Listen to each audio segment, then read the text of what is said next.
Hello, Perceptive readers. This is thinking ability number 11 for the special page. And the subject that we're talking about is this. People should be able to count on with a high amount of confidence that their supervisors, managers, and leaders, if you want to call them, can obey the basic or really the laws of the land. Now, with that being said, there are certain exceptions that we can't even go into all of them during this podcast because we're actually going to a bigger subject here. But did you know what an ambassador does for all the different countries around the world? Even when they go to a major place, it could be the United Nations or what have you. But did you know when they come over, they are actually given a place where you could say it's a home away from home. It's the land that they're from, the land that they're on. What do I mean by that? Well, they are normally given a little cottage, a house, an apartment, or something that once it is purchased from them or given to them, these ambassadors, guess what? That is now considered their land, their territory. So if you were to take somebody from France, to use it an example, an ambassador from there, and they were to come or go to any other land or country and and set up a location there, then whatever they are building, an apartment, a house, or something of that nature, it now becomes a territory of France. It's like they're still on France's land, you see? And that's the way it's set up. Now, why is that important to know? Because of this. There's such thing called even diplomatic immunity. See, once that transference of land and power, territory, is given to them, then did you know that even the police forces in the land, like if it's happened to be in the United States, they cannot even just walk up in there. See, now I'm talking from decades ago. Now something could have changed.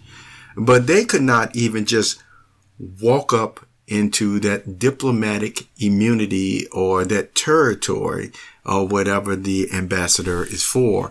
They would actually have to get permission, go through proper protocols and everything else to address whatever the issue happens to be. You see, and there is such a thing, excuse me, I kind of got ahead of myself, that talks about, diplomatic immunity. But sometimes people request that for different reasons because they may feel they're being persecuted for their rights or even political views where they may run to another country or what have you. But that's not the scope of what we're talking about here. I just want you to know that there's just a protocol that is carried out. Not even law enforcement can just walk up in there and perform search warrants and all those type of things. At least I told you was my understanding decades ago. Now, if that's changed, please let me know. So with that being said, though, what is the ambassador's purpose? The ambassador's purpose is to actually promote their land, you see, their country's interests. Whether it's establishing trade deals, other type of economical connections, but also the main important part for having a whole bunch of ambassadors happens to be to avoid fraction fighting or wars and things of that nature, that everything could be taken care of on that ambassador level. So you can have a president in one country that, things are getting very heated for one reason or the other. And then you can have a president of another country that's upset about whatever it may be. And they could actually, not necessarily right away get on the phone and talk to one another. They can actually go through the ambassadors just to find out what's going on over here and this and that. And they can avoid a lot of problems, you see. And so that's one of their responsibilities, to maintain the peace. Okay. But once again, you will find there's a lot of protocol involved. No, not supposed to be shooting from the hip on this and that. And see, and people expect that. People expect it. People respect it. You see, the time, the protocol that is involved. And so, there you go. You have ambassadors and things of that nature. Respect, dignity, and those persons are appointed or put in those positions. Why? Because they've normally gone through, let me tell you, some years of training. Years of training. Experiences to wield that type of authority and power. And see, that's what I want to emphasize. They have gone through a variety of experiences. See, not just book knowledge, but actually real life. Well, as I mentioned, sometimes people say, this is just the best we have in this and or that, but we're not focusing on it. I can just tell you that this is the reason why people normally view such responsibilities with importance. And this is why they also expect for such ones in these different responsibilities and authority to at least not only know what the interests are of their land, but to also be able to obey the laws of the land, their own, you see, and to respect and dignify the laws of the land of whatever country they happen to be in as well. Even though, again, that territory of theirs is considered like neutral territory, and I already explained about that. Now, let's talk about Joseph. Over the past several years, I've heard a variety of different people talk about Joseph and what he went through in order to, end up being second in command, if you will, in the land of Egypt, second only to Pharaoh. And see, and the thing about that, what I want to emphasize, you heard me talk about protocol, respect, and dignity. See, what I want you perceptive readers to be able to do is when you read God's word, the Bible, not just take one section, but actually remember and meditate on all God has already shown you or taught you, so that you can really apply these different people, characteristics, and scenario to see which one fits with this one or that one. Okay, what do I mean by that? Talking about with Joseph. If you notice, once he went through all the hardship that he did, endure with God's help, then he was put in charge of distributing, the foods throughout the land, to organize things in that way. And you can tell from reading the scriptures, at least this is what I gather,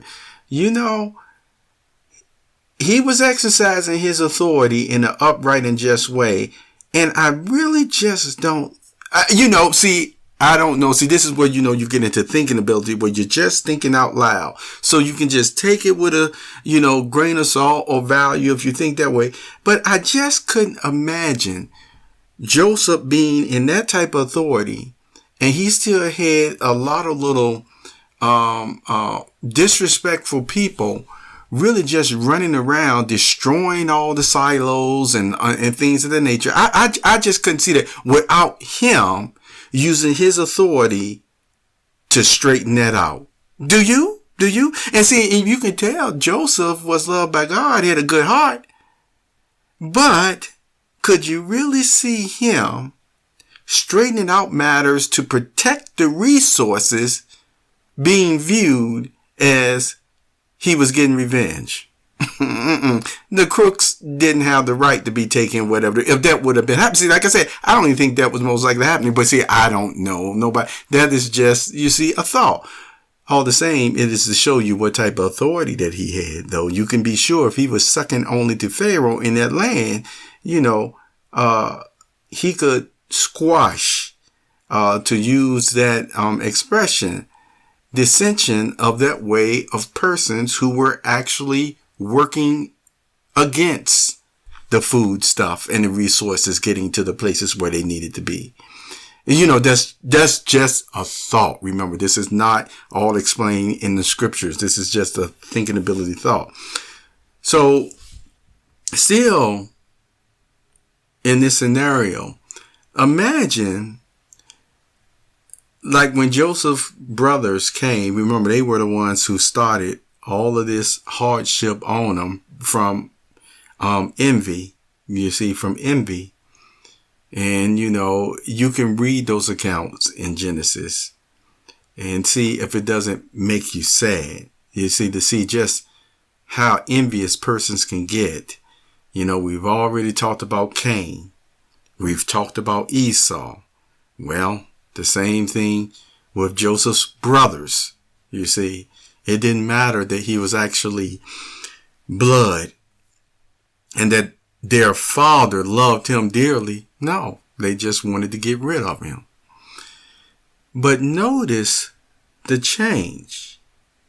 When they came, to get food stuff and Joseph started putting them to the test to see if they changed, to see if they were still, to find out other information about the father and things of that nature. But see, that was justified. It was certainly smart and wise of Joseph to even do that. And still notice what happened in the process. See, Joseph's brothers if you really think about it, even though they went through a lot of hardship and pain, or think about, as they talked about it among themselves at times, because of the way Joseph did things, guess what? They still humbled themselves, even by showing, the proper respect and dignity of someone in that position. I admit, even before they knew who Joseph was, but see, even afterwards, from what we can see, the accounts show that. And so I'm sharing this with you because sometimes, persons may go through a hardship or ordeal along the line of Joseph, where they're now in a situation where, they might need to be helping the very person who did this to them or what have you. But see, this is where I talk about you got to take everything into consideration about the Bible. You may be showing a heart like Joseph. However, the person you're dealing with may not be showing the repentant or humility heart that his brothers finally end up having. See, they still may be showing a heart of Cain. They still may be showing a heart of Esau. And other examples where, persons like Jehu was raised up, where the land became so bad even by the king, that things had to be addressed. So here's the thing. Mercy was capable to give with Joseph and his brothers because what? They're realizing their repentance, maybe, a change of heart, if you will. You could see that in Judah, you see.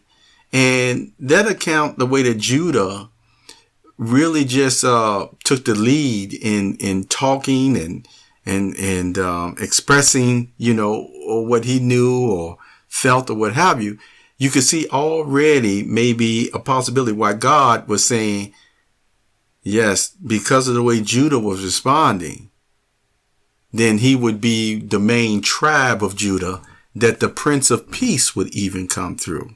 You see? But still, picking the scenario that you need, You see, that's why I use the example with Joseph.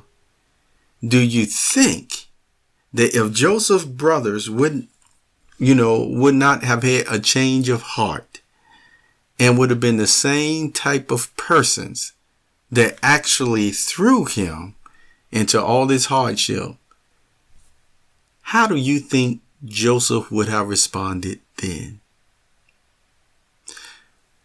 Do you think, once again, there just would have been a little bit more carefulness on what he had to do to make sure that those brothers of his wouldn't cause some type of heartache or headache again on that level? It's just a thought. All the same, we know how it did work out, but that's one thing I want you to keep in mind when it comes to protecting your livelihood, your property, your hand nail, if you will. Yes, if somebody wrongs you, of course, you don't want to try to hold on it to so much that it's really destroying your whole psyche and mental outlook. But all the same, it doesn't mean you still allow them to run over top of you. You see, when they have no business doing what they're doing, and you know what position of authority and responsibility you have to protect what you have at large.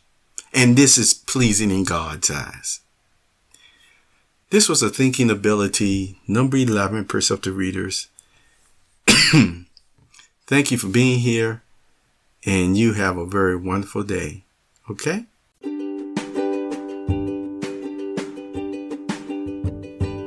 You have just listened to the Perceptive Readers podcast.